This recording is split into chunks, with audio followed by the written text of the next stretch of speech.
سلام بیننده های عزیز، خبرهای تاجیکستان و جهان را از استودیوی مرکزی رادیوی آزادی تقدیم شما میکنیم. امروز 21 اکتبر است و در برنامه این موضوع را داریم. به دلیل موقع مناسب جغرافی شهر کولاب را مرکزی راهی نوی بین المللی انتخاب کردند. راهی کوتاه‌ترین و مرکزی و پایتختمان و شمال کشورمان. بر پایه موافقت دوشنبه و مسکو مهاجران تاجیک امکان خواهند داشت که در وطن پتنت گرفته بعد به روسیه سفر کنند.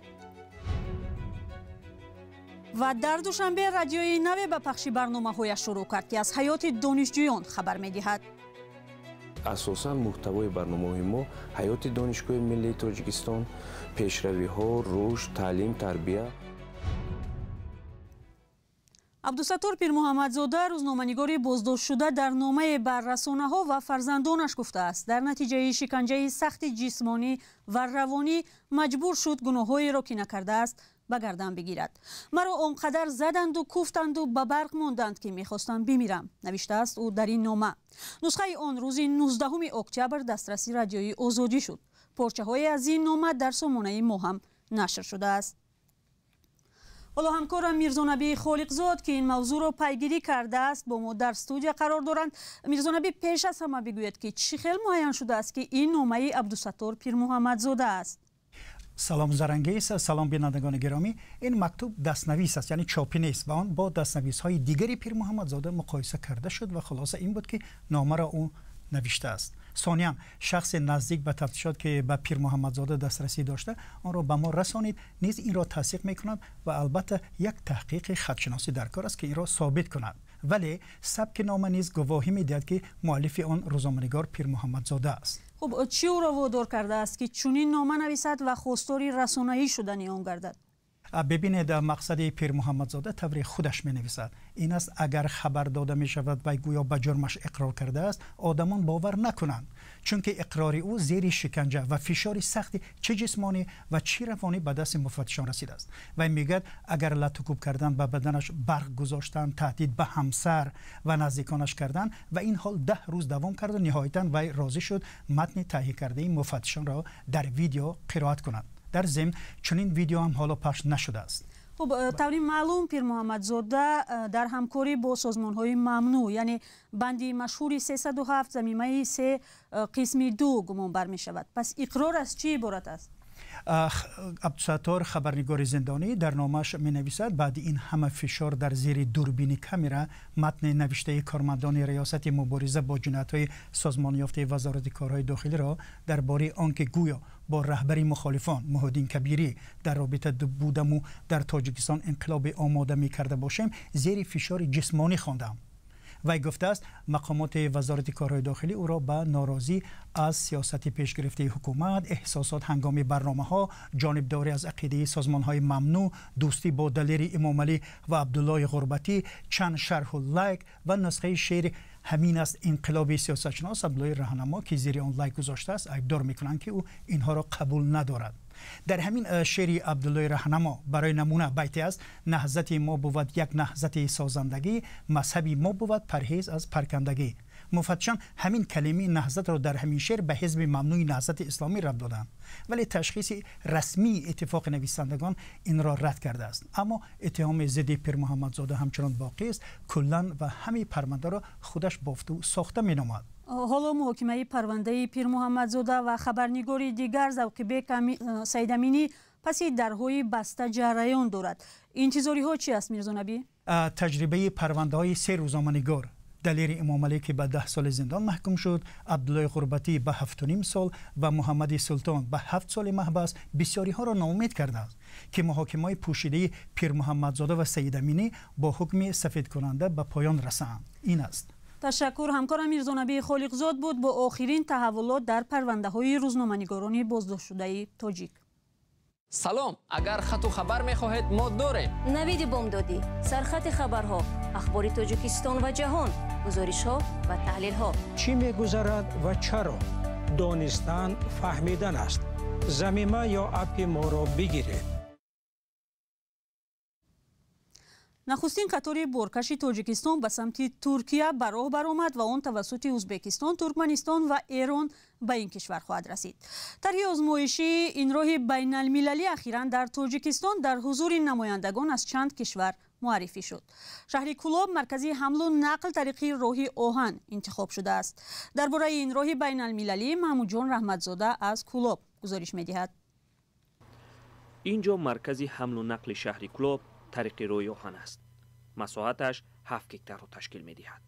مقامات این مسیر را برای بارکشانی و برآمدن تا اروپا انتخاب کرده اند.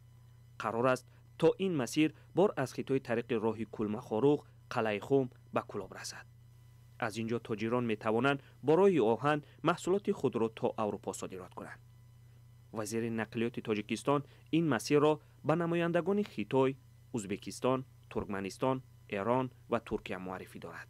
در کنفرانس بین المللی در ترکمنستان، جایی که وزرای کشورهایی که امکانی به بحرها برآمدن ندارآمده بودند جمع شده بودیم. یک ماه پیش اونجا از نقطه نظریوی آغاز بخشیدیم و خوشبختانه امروز در کولاب در تاجیکستان عزیز به طور عملی برای بردن و آوردن بارها از چین و دیگر کشورها و برعکس به چین یک کار عملی را آغاز نمودیم. مقامات میگویند که انتخاب شدن کولاب برای حمل و نقل نزدیک بودن راهها است. شهر کولاب در جنوب تاجیکستان جایگیر است. راهی بین المللی از طریق این شهر می‌گذرد.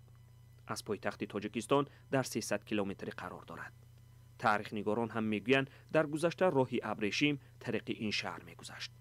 با گفته مقامات در قرن نو تنها نام راه عوض شد. امروز هم راه ابریشم است و راه کوتاه‌ترین به مرکزی به پایتختمان، به شمال کشورمان و به ازبکستان و قرقیزستان و کشورهای آسیای میانه و کشورهای همسود و به خاک ازبکستان و ترکمنستان به ایران و ترکیه است. مقامات هم میگویند که این اولین آزمایش حمل و نقل مولتی مدلی بار توسط دالان چین، تاجیکستان، ازبکستان، ترکمنستان، ایران و ترکیه است. این چنین صاحبکاران می توانند به رسمیت دراری بارخطهای خود را طریق الکترونی انجام دهند. قید کردن با مورد است که این حجت گلوبالی ترانزیتی که GTRD نام دارد، این یکی از همین گونه حجت‌های رقمی می باشد که بدون کاغذ من بعد می تواند که برای هم انتقال دهندگان، هم خدمات گمرک، هم دیگر خدمات علاقمند سبکی‌ها بیارد. انتخاب شدن کولاب همچون راهی ترانزیتی بیشتری ساکنان را خوشحال کرده است. اما برخی صاحب نظران میگویند تا این طرح در عمل اجرا نشود برای خوشحال بودن بر وقت است. مقامات هم چند پیش از نبود راههای برون رفت شکایت کرده بودند. گفته بودند که بیشتری تاجران نمیتوانند از این منطقه بارهای خود را به خارج برارند. اکنون همه به این طرح امید بسته است که هرچه زودتر به راه مانده شود. شهر کولاب راه آهن فرودگاهی بین المللی دارد و به قلمروی افغانستان نزدیک است. راهی بین المللی به سمت خیتای از این شهر عبور می کند. چند سال است که راههای بین المللی این منطقه از سوی راهسازان چینی بازسازی می شوند. محمود جان رحمتزاده، آزادی، راه آهن کولاب. مقامات تصمیم دارند که به مهاجران تاجیک پیش از سفر به روسیه در تاجیکستان پتنت یا اجازه‌نامه کار داده شود. وزارت مهنت و مهاجرت تاجیکستان از تصمیم تأسیس خدمات در دوشنبه خبر داده است که مهاجران را برای سفر به روسیه آماده می‌کند. مهاجران تاجیک همیشه از مشکلات در گرفتن پتنت یا اجازه‌نامه کار در روسیه شکایت می‌کنند. اما سندی که اخیراً بین نمایندگان تاجیکستان و روسیه امضا شد تا کجا کار و بود و باش مهاجران را آسان خواهد کرد.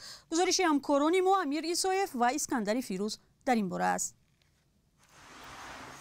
یادداشت تفاهم بین تاجیکستان و روسیه درباره تأسیس نمایندگی کارخانه واحد دولتی فدرالی خدمات شناسنامه و روادید روسیه در دوشنبه امضا شده است. با گفته معاون وزیر مهنت، مهاجرت و شغل اهالی تاجیکستان شهنازه نادری، طبق این تفاهم همکنون مهاجران تاجیک امکان پیدا می‌کنند در خود تاجیکستان پتنت یا اجازه کار در روسیه را گیرند. обязательной дактилоскопии, то есть отпечатков пальцев наших. қаблан шаҳрвандони мо вақти вуруд ба Русия ва гузаштани ташхиси изи ангушт огаҳӣ меёфтанд ки аз ҳаққи сафар ба ин кишвар маҳрум шуданд. онҳо вазифадор мешуданд ки харҷи ташхису имтиҳонҳо ва ҳаққи дарёфти патент ва маблағи билети бозгаштро пардохт кунанд ки ба ҳисоби миёна 14 000 рубли русӣ мешуд. бо фаъол шудани ин марказ шаҳрвандони тоҷик ки қасди кор дар Русияро доранд аз эҳтимоли манъи вурудашон ба қаламрави Русия дар Тоҷикистон огаҳӣ меёбанд. Федерации, и только в последнюю очередь по процедуре он сдавал отпечатки. Шарофиддин Хоҷаев, муқими ноҳияи Балҷувон мегӯяд, имкони дарёфти патент дар Тоҷикистон хуб аст, аммо мушкил ба нархи он вобаста аст. охи ҷа сум нест, ай чӣ мекунӣ? охи дар мидия мегӯӣ бикунӣ, иҷа дар чӣ мекунӣ? Сум набоша. Дар иҷа. Аввал бояд рафта кор кунӣ? Конечно, мебарад, мисол кор мекунӣ. Ки нест ҳам шароити бикунӣ. Иброҳим Сатторов аз ноҳияи Фархор бар ин назар аст ки дарёфти иҷозаи кор дар Душанбе мушкили гирифтани он дар Русияро бартараф месозад. Иҷа бигирем бо беҳтар мешавад, масалан Тоҷикистони худмон, Тоҷикистони худмон мегирем, дига мерем унҷа моро ҳеҷ ғам натан мегирем. бинош дар куҷо мешавад? аммо соҳибназарон аз фаъол шудани чунин марказ дар Тоҷикистон чандон хушбин нестанд. аз рӯи иттилоие ки ман дорам, ин танҳо имзои танҳо як ҳуҷҷат аст. ҳоло барои ифтитоҳ ва ба кор шурӯъ карда ин хеле вақти зиёд лозим аст. тибқи омори расмӣ дар Русия зиёда аз 600 000 муҳоҷири тоҷик кор мекунад. аммо бино ба оморҳои ғайрирасмӣ ҳудуди 2 миллион муҳоҷири тоҷик дар Русия ҳастанд ва мушкили пардохти маблағи патентро доранд. برنامه را ادامه می‌دهیم. دانشجویان دانشگاه ملی تاجیکستان صاحب رادیوی خود شدند. بخش نخستین برنامه‌های این رادیو تازه شروع شده گفتارهای آن را خود دانشجویان آماده می‌کنند. محتوای این رادیو از چه عبارت خواهد بود؟ همکارم سرویناز روح‌الله از روز اول کار روزنامه‌نگاران نوقلم درباره فعالیت این رادیو و نقشه‌های آینده کارمندانش گزارش آماده کرد. سلام شنوندگان ارجمند و گرامی. رادیوی صدای دانشگاه ملی برنامه‌های خود را برای امروز 13 سپتامبر آغاز می‌کند. студияи радиои ҷадид бо номи садои донишгоҳи миллӣ рӯи мавҷи 95 FM ба пахши гуфторҳои аввалини худ оғоз кард. барои ин радио донишҷӯёни риштаи рӯзноманигорӣ барнома таҳия мекунанд. муҳтавои барномаҳои ин радио таълимӣ ва бештар марбут ба фаъолияти донишгоҳу донишҷӯён аст. мо метавонем ки пайваста дар ин ҷо омада овози худро сайқал диҳем, дониши худро сайқал диҳем ва ин метавонад ки барои мо барои муаррифии худи мо ҷавонон як минбаре бошад, як қадами нахустине бошад ки то мо метавонем ки дар оянда баъд аз хатми муассиса, баъд аз хатми донишгоҳ дар телевизион ва радиои ҳукумати ҷумҳурии Тоҷикистон рафта кору фаъолият намоем. студияи таълимии радиои факултети журналистика ҳанӯз чанд сол қабл ба фаъолият оғоз карда буд, аммо барномаҳои радиоии шогирдони факултет бо усули классикӣ танҳо дар чанд бинои донишгоҳ шунида мешуд. ҳоло тавоноии мавҷи радиои садои донишгоҳи миллӣ то 3000 метр буда ба ҷуз шаҳраки донишҷӯён дигар атрофи донишгоҳи миллиро фаро мегирад.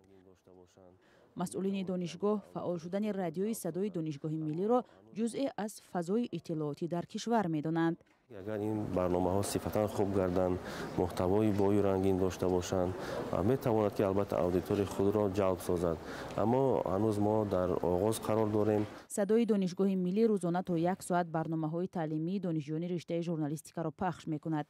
инҷо дар баробари устодони донишгоҳ рӯзноманигорони оянда бо собиқадорони радио низ ҳамкорӣ мекунанд. чун донишгоҳи миллӣ масалан як муассисаи бузурги таълимии олии таълимӣ аст ва ба ҳамин хотир асосан муҳтавои барномаҳои мо ҳаёти донишгоҳи миллии Тоҷикистон, пешравиҳо, рушд, таълим, тарбия ва ҳаёти худи ҷавонон, донишҷӯён, рӯзгори онҳо фаро мегирад. масъулини факултети рӯзноманигории донишгоҳи миллии Тоҷикистон ба ин боваранд ки фаъол шудани радиои донишгоҳ метавонад барои омода кардани журналистони ҳирфаӣ мусоидат кунад. برنامه اخباری آزادی را به پایان میبریم. خبر و گزارش با عکس و نوارهای بیشتر را از سامانه رادیوی آزادی و صفحه های ما در فیسبوک و اینستاگرام و تلگرام پیدا کنید. خدا نگهدار.